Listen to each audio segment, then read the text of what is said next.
Salve, salve, senhoras e senhores, meninos e meninas, garotos e garotas, jovens discentes, professor Luciano, diagnóstico imunológico, e hoje estaremos dando segmento aos nossos estudos sobre o processo inflamatório. Já discutimos inicialmente características, categorizações do processo inflamatório, por exemplo, processo inflamatório agudo e crônico, e é com este estudo, é dentro desse contexto, é com a construção desse conhecimento que estamos nos habilitando a compreender o processo da realização de dois exames, que também é nosso foco, fator reumatoide e o PCR, a proteína C reativo, dentre inúmeros exames existentes que abarcam, que servem para nos direcionar quanto ao processo inflamatório, a existência do mesmo, ou não, o seu dimensionamento, as suas proporções, né? Então, dentro desse contexto, eu quero só relembrar aos senhores que pontuamos na primeira parte deste estudo, desta aula, sobre a diferença, por exemplo, de um tecido inflamado para um tecido não inflamado,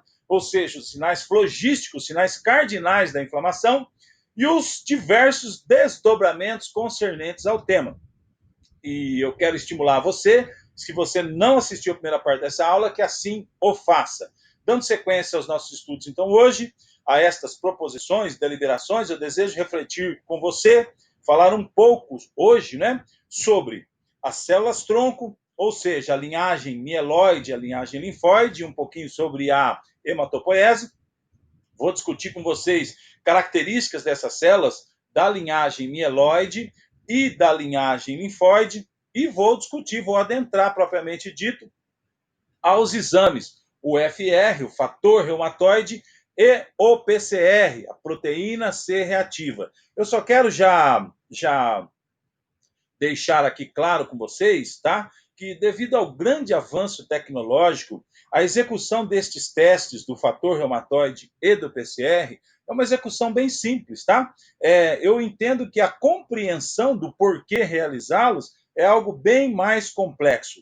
Bem, como é que funciona, basicamente? Você vai pegar, a princípio, você vai precisar de 5 ml de sangue, né? Esse sangue vai coagular, nós vamos trabalhar com o soro, né? Vamos utilizar o soro para a realização desse exame. Nós vamos utilizar uma plaquinha de PAC, como aquelas plaquinhas de teste de gravidez, certo? Com um poço do lado, certo? Então, nós vamos utilizar uma plaquinha de PAC, nós vamos utilizar uma micropipeta. Então, o que é que nós vamos fazer? Depois desse sangue coagulado, da separação do soro, aquela parte líquida, né? Então, nós vamos, a princípio, pipetar 50 microlitros, né, do soro. Nós vamos colocar no pocinho da placa e nós vamos aguardar em média de 15 minutinhos no máximo e o exame vai correr, tá? Então, uma faixa vai demonstrar a funcionalidade do teste e uma segunda faixa vai detectar, vai diagnosticar que ou o fator reumatoide ou a proteína C, o PCR, estão positivos, acima dos valores de referência dos testes. Esse é um exame qualitativo, não quantitativo. Quantitativo é um pouquinho mais complexo, mas também vai seguir na mesma direção, é bem simples, ou seja, a ideia aqui é você também ter noção, lógico, de como realizar o teste, mas o porquê de se realizar o teste, né? Então, dentro do que nós pontuamos, eu quero discutir um pouquinho sobre células-tronco, a linhagem mieloide, linhagem linfóide, né? E as características dessas células, ou seja, elas participam do processo inflamatório, né? As características das células da linhagem mieloide e a sua participação, né, como dito, e adentrar propriamente dito aos exames do fator reumatoide e PCR. Então, dando esse contexto, eu gostaria que os senhores compreendessem que nós entendemos que célula-tronco é uma célula de origem embrionária, fetal ou do adulto, né, capaz de se dividir indefinidamente. Então, as células-troncos podem ser classificadas em função da sua origem ou da capacidade de diferenciação. Em quê? Em embrionárias e não embrionárias. Também podem ser classificadas em totipotentes, pluripotentes ou multipotentes, de acordo com a sua capacidade de replicação, de multiplicação, tá? Respectivamente. Por sua vez, eu quero que você entenda, junto comigo, que as células tronco-hematopoéticas, o senhor vai achar muitas vezes a sigla CTH, células tronco-hematopoéticas, né?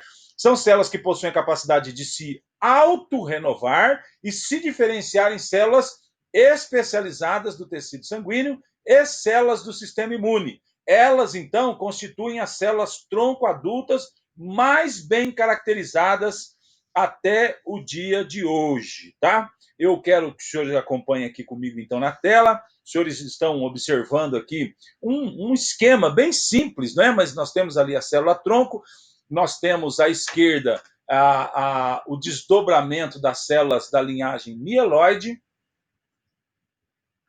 e nós temos à direita da tela o desdobramento da linhagem linfóide. Bem, dentro desse raciocínio, linhagem mieloide, tá? Então nós temos aqui hemácias, plaquetas, basófilos, eosinofilos, neutrófilos e monócitos.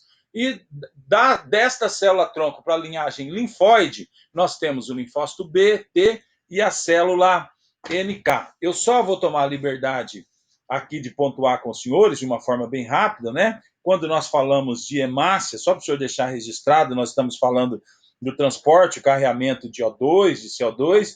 Quando nós falamos de plaquetas, nós estamos pensando o quê? Numa atuação, elas atuam de forma na dinâmica da coagulação, da formação do coágulo, né? Eu gostaria de pontuar com os senhores, quando falamos de basófilo, nós estamos pensando deles atuando no processo inflamatório, liberando histamina e heparina, né? Também infecções, basófilo. Quando nós falamos do eosinófilo, eles também produzem histamina em infecções. Quando nós falamos do neutrófilo, eles trabalham como fagócitos, né? Eles fagocitam patógenos. Quando falamos dos monócitos, não se esqueçam, monócitos se diferenciam em macrófagos, né? E, consequentemente, os macrófagos fagocitam patógenos e apresentam antígenos, né? Também entendemos que os macrófagos produzem o óxido nítrico, que também faz vasodilatação, relaxando musculatura lisa, tá? Aí, se a gente for para células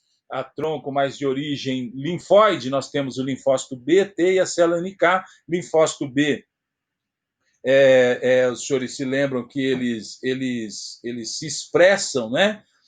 Numa isoforma de nome plasmócito, e estes plasmócitos secretam os anticorpos, que os senhores se lembram, né? Vamos precisar dessa informação lá na frente, não se esqueçam disso. Eles aí secretam os anticorpos A, D, E, G e M. O linfócito T, ele se divide, pode ser classificado, categorizado em CD4 e CD8, depois veremos avanços dentro dessa classificação. Por hora ficamos aqui, CD4 e CD8, né? O CD4 inicia as respostas imunológicas, o CD8, também chamado citotóxico, né? Matam células infectadas por vírus. E o natural killer, a célula natural killer, eles destroem também células infectadas por vírus. Aqui comigo na tela, o senhor acompanha então o raciocínio. Nós temos mais uma lâmina mostrando que as principais células sanguíneas, né, as principais células descritas, discutidas agora nessa parte do leucograma, né, dos leucócitos, certo? Então, eu gostaria só que os senhores acompanhassem comigo. Nós temos aqui, acabamos de discutir hemácias, plaquetas. A ideia dessa lâmina é o senhor visualizar, né? O neutrófilo, por que ele é chamado, por exemplo, de polimorfonucleares, né? Então, o seu núcleo é segmentado, certo? O neutrófilo, eosinófilo e basófilo, por que eles são chamados de granulócitos, né? Se eles estão vendo grânulos aí no citoplasma, né?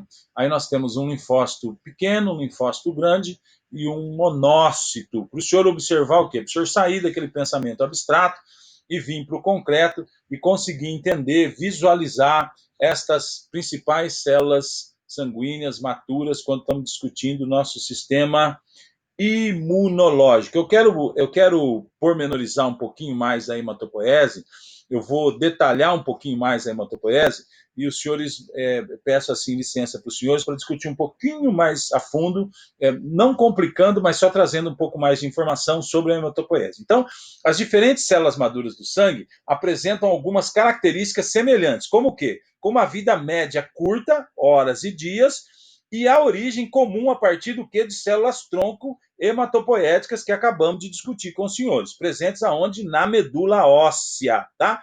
Não se esqueça, quando os senhores verem CTH, os senhores vão ver célula-tronco hematopoética. Estas células caracterizam por ser o quê? As mais imaturas na hierarquia, essas células tronco hematopoéticas, então são as células mais imaturas na hierarquia de diferenciação para células sanguíneas, As CTHs são o quê? São aquelas capazes de dar origem às mais diversas linhagens hematopoéticas, como, por exemplo, os eritrócitos. Eu quero chamar de hemácia. Sim, glóbulo vermelho é um sinônimo, tá? As células mieloides, as células linfóides, além de apresentarem o que? A capacidade de reconstruir a hematopoiese no longo prazo e de forma completa de um indivíduo, um ser humano, né? Após, por exemplo, terapias supressoras como a radioterapia e a quimioterapia. Eu também peço licença para os senhores para seguir discutindo um pouquinho mais sobre a hematopoiese. Eu gostaria de colocar que nos primeiros anos da infância, a atividade hematopoética pode ser detectada em todos os ossos, em toda a medula óssea. Próximo da puberdade, a substituição gradual da medula hematopoética ativa, tá? Por um tecido gorduroso amarelo. Esse processo ocorre principalmente aonde? Em ossos longos e inicia nas diáfases, certo? O que é isso? Na haste do osso, no corpo do osso, tá? Restringindo gradualmente o tecido hematopoético ativo às epífises. O que é isso? As extremidades dos ossos, tá? Além dos ossos chatos, como pelvis, crânio, vértebras, costelas e o externo. Compreenda comigo que a hematopoiese tem como pré-requisito a existência do quê? Eu preciso ter um microambiente normal para que aconteça a hematopoiese, capaz de sintetizar fatores necessários à sobrevivência das células progenitoras e favorecer o que? As interações entre estas diferentes células. Segue comigo aqui nesse raciocínio da hematopoiese, tá? Fatores de crescimento. A regulação da hematopoiese é dependente tanto da interação célula-célula, quanto de fatores de crescimento solúveis, presentes nos diferentes microambientes, compondo o quê? Os nichos hematopoéticos. Só quero citar para vocês que a linfopoiese, então a parte branca, tá? É regulada principalmente por algumas interleucinas, tais como IL-7 e IL-6, que exercem importante função na proliferação de precursores de linfócitos B, ao passo que IL-2 e IL-3 são mais relevantes aos precursores de células T. Eu só fiz uma pormenorização, um detalhamento um pouquinho maior a respeito da hematopoiese, para os senhores deixarem registrado estas informações aí a serem usadas no futuro, né? Eu quero só seguir com os senhores dentro do raciocínio. Já pontuamos por 2 vezes a respeito de um exame chamado hemograma, tá? E não se esqueçam que nós podemos fazer a interpretação convencional dele, certo? O que é a interpretação convencional? É a interpretação olhando somente os valores de referência e também podemos fazer a interpretação funcional, ou seja, interrelacioná-lo com outros exames, certo? Sempre é importante observar o estado do paciente quando você vai fazer a interpretação de um exame laboratorial. A palavra interpretação, ela é polissêmica, ela depende da carga de informações que o interpretador possui, tá? E, consequentemente, a capacidade dele de fazer essa inter-relação clínica, outros exames e a situação, o resultado daquele exame em particular, tá? Deve ser observado o estado do paciente, o tempo médio de vida das células. Aqui, mais uma vez, só para os senhores não se esquecerem, aqui eu não vou pontuar sobre o hemograma, os senhores estão vendo que a pessoa apresenta anemia. Quero pontuar sobre esses 4 laudos aqui, a nisocitose, que significa tamanho desigual dos eritrócitos, ou, se o senhor preferir, glóbulo vermelho, tá? Então, assim, é só para o senhor não se esquecer, a nisocitose, tamanho desigual de eritrócitos, tá? Microcitose é um tamanho desigual, mas está falando que essas células são pequenas. Hipocromia, o que é que nós estamos falando com hipocromia? Esse termo está informando que os glóbulos vermelhos contêm menos hemoglobina empregada no transporte de oxigênio. Ele está com menos hemoglobina do que deveria haver, tá? Hipoiquilocitose, o que é um formato anormal de eritrócitos. As hemácias, então, como os senhores se lembram, possuem um formato arredondado, são achatadas e possuem uma região central mais clara, devido ao quê? Devido à distribuição da hemoglobina. Aqui um exame, mais um hemograma para os senhores estarem observando como um todo, série vermelha, um pouquinho de hemácias aumentado, tá? Às vezes ela vem diminuída e às vezes ela vem a mais. Por exemplo, isso é comum, vou citar aqui para os senhores, não vou avançar no tema, mas é comum, por exemplo, em fumantes, né? a pessoa que fuma o ato, um dos processos da queima do tabaco, né? O monóxido de carbono se liga à hemoglobina e, consequentemente, não disponibiliza sítio de ligação para o O2, para o dióxido de carbono, né? E aí o que o organismo faz? Produz mais hemácia numa tentativa crônica e frustrada do que de disponibilizar esse sítio de ligação, só que você fuma de novo, produz, vem como produto dessa queima do tabaco o monóxido, que tem afinidade pela hemoglobina, e o teu organismo vai fazendo o quê? Sempre produzindo mais glóbulos vermelhos e o seu sangue vai ficando mais viscoso, possibilitando doenças do sistema cardiovascular. Não é o nosso tema aqui, mas coloquei também aqui, vocês vão observar a série leucocitária está aumentada, 12.280 leucócitos, só para os senhores observarem um exame com algumas alterações. Aqui um outro exame, só para os senhores observarem o que? Eu tenho a série vermelha alterada a menos, eu tenho a série branca alterada a menos, e dentro desse contexto eu tenho o que aqui? Eu tenho também junto aqui uma diminuição do número de plaquetas, tá?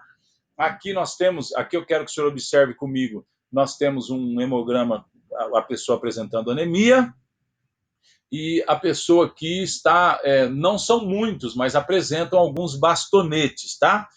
Células jovens. Todas as vezes que nós temos alguma infecção, algo sério acontecendo no organismo, certo? Um processo inflamatório agudo, muito intenso, nós vamos começar a jogar células jovens, tá? Mielócitos, metamielócitos e bastonetes na corrente sanguínea, e aí nós denominamos esta situação de desvio à esquerda, ó, promielócito, mielócito, metamielócito e o bastonete, né? O segmentado já é a célula madura, mas essas células jovens, elas geralmente aparecem na corrente sanguínea quando eu tenho algum tipo de disfunção, né? Eu só quero colocar para os senhores agora, neste exato momento, como nós já discutimos, nós temos situações de queda dos glóbulos vermelhos, que nós chamamos de anemias, nós temos situações de aumento dos glóbulos vermelhos, eu falei do tabagismo, mas também temos as policitemias, tá?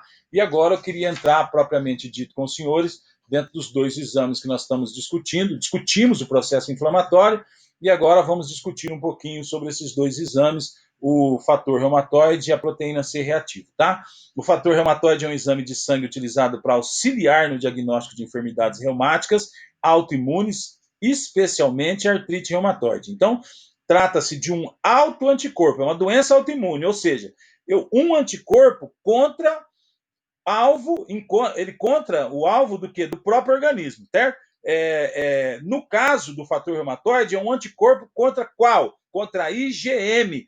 Por isso é que nós discutimos todo aquele processo da formação de células, a hematopoiese, os glóbulos brancos, para você entender que lá dos leucócitos, do tipo linfócitos, do tipo B, né, que vão se transformar em plasmócitos, vão formar as imunoglobulinas, nós temos a IgG. Então, para você entender que o fator reumatoide é um exame que detecta um anticorpo contra o seu próprio anticorpo, né? Ocorre em condições patológicas bastante variadas, tornando o exame pouco específico, tá? Ele é um exame pouco específico. Entre as possibilidades estão doenças reumáticas, autoimunes, doenças inflamatórias crônicas variadas, cirrose, fibrose pulmonar, infecções crônicas e até mesmo o câncer, né? Eu só queria pontuar com os senhores que, como dito, né, é um exame não específico, né? O fator reumatoide normalmente é solicitado na suspeita de das três últimas condições que nós acabamos de discutir aqui, que eu acabei de pontuar, né? E principalmente para pacientes com queixa de dor articular de risco para artrite reumatoide, né? Então é importante entender que na fase inicial da artrite reumatoide, que se refere até a 1 ano de sintomas dolorosos articulares, o exame de fator reumatoide pode ser positivo em apenas 50% dos pacientes. Porém, com a doença de com maior duração dela, né, essa positividade sobe para 70% a 80% dos casos. Mais uma vez, eu quero repetir para os senhores, é um exame bem simples. Então, como é que funciona? Você vai pegar 5 ml de sangue, coletar o sangue, né, todo um processo, fazer asepsia, colocar garrote, coletar os 5 ml de sangue, vai permitir que esse sangue coagule, né? Vai retirar, então vai sobrar aquela parte líquida que nós chamamos de soro, certo? Nós vamos, numa plaquinha de PAC, como aquelas de teste de gravidez, vamos pegar uma micropipeta, vamos colocar dentro daquele frasquinho que está o soro da pessoa, vamos pegar 50 microlitros, vamos colocar num poçozinho nessa placa, aguardamos em média 15 minutos, não é legal você ler depois dos 15 minutos que pode dar falso positivo, vai aparecer uma faixa demonstrando que o teste está funcionando, e 2 faixas, a princípio, o fator reumatoide ou a proteína C reativa vão estar além do valor de referência. Às vezes eu quero, isso é um exame qualitativo, né? Tá a mais ou não. Agora, às vezes eu quero fazer um quantitativo, é um pouquinho mais complexo, mas é dentro deste mesmo contexto. Eu quero que você acompanhe comigo agora a proteína C reativa, tá? Então, acabamos de discutir que o fator reumatoide, os senhores estão de posse da informação, trata-se de um autoanticorpo, é um anticorpo contra IgG, não é? E agora vamos discutir o PCR, a proteína C reativa, também conhecida como uma proteína produzida pelo fígado, cuja concentração sanguínea se eleva radicalmente quando há indicativo de processos inflamatórios ou infecciosos, né? O nível da PCR, da proteína, é medido através do quê? De um exame de sangue, como nós acabamos de falar, com o objetivo de avaliar a possibilidade de uma infecção ou de uma inflamação. Então, é uma proteína de processo inflamatório. Nós estamos discutindo 2 processos, dois exames, tá? Que abarcam os processos inflamatórios, a existência do mesmo ou não, né? E o seu dimensionamento também, muitas vezes, as suas proporções, né? Além do processo da infecção, o PCR da inflamação, também, quando nós fazemos a proteína C R ultrassensível, nós também temos a possibilidade de ver risco de doenças cardiovasculares, né? A PCR também possibilita, a PCR não a ultrassensível, a PCR possibilita também processos, por exemplo, como neoplasias, doenças reumáticas, ela nos possibilita estar observando, né? Sempre lembrando que a PCR não é capaz de diagnosticar aonde a inflamação está ocorrendo, mas ela pode nos mostrar onde essa inflamação ou infecção, se ela está presente, qual organismo que ela está presente, mas ela não nos mostra qual o tipo de patógeno, onde ele está, né? Só mostra, assim, que está acontecendo um processo inflamatório ou infeccioso naquele organismo, certo?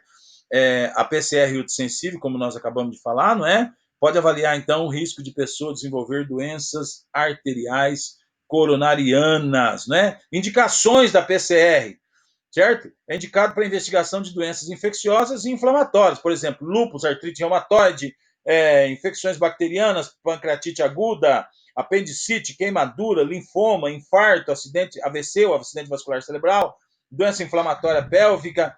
Em diversas situações nós podemos utilizá-lo, né?